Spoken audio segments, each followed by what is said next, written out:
amores, boa tarde, bem-vindo a mais uma aula. E o tema de hoje é paisagem na disciplina de Geografia.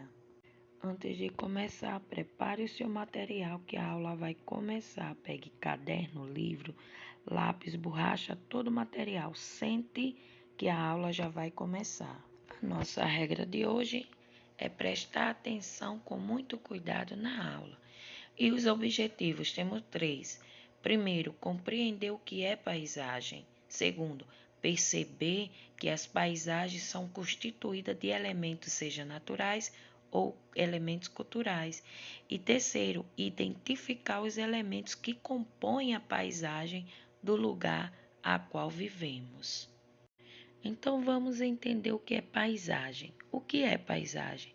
Paisagem é tudo o que podemos ver e perceber no espaço em que vivemos, convivemos.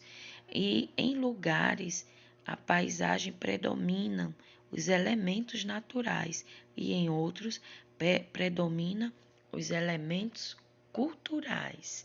Então observe ao redor da sua casa.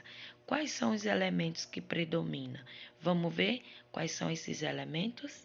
A paisagem ela é compreendida por 2 elementos. Elementos naturais são formados pela natureza que Deus criou.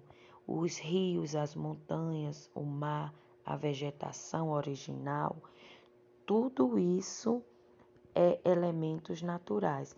E os elementos culturais é tudo aquilo que foi feito pela mão do homem, pela intervenção e a inteligência do homem.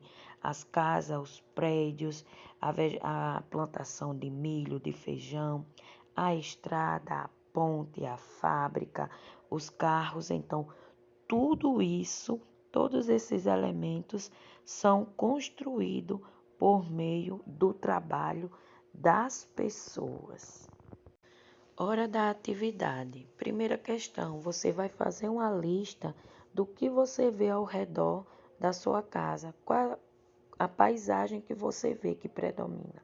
O 2, você vai observar a paisagem ao redor da sua casa com a paisagem do livro da página 8 e 9 e vai dizer o que é que eles têm em comum, o que é que eles parecem ou não parecem.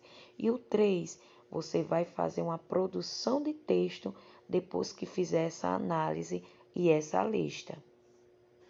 Ou seja, você vai produzir um pequeno texto do que você entendeu sobre a questão 1 e a questão 2. E agora a próxima atividade é no livro, na página 10 e na página 11. Você vai responder no livro e pede ajuda a quem cuida de você. E qualquer dúvida, pergunta a tia Carla. Então, tchau, tchau, meus arrochadinhos, lindos e lindas do meu coração. Deus abençoe vocês e até a próxima aula.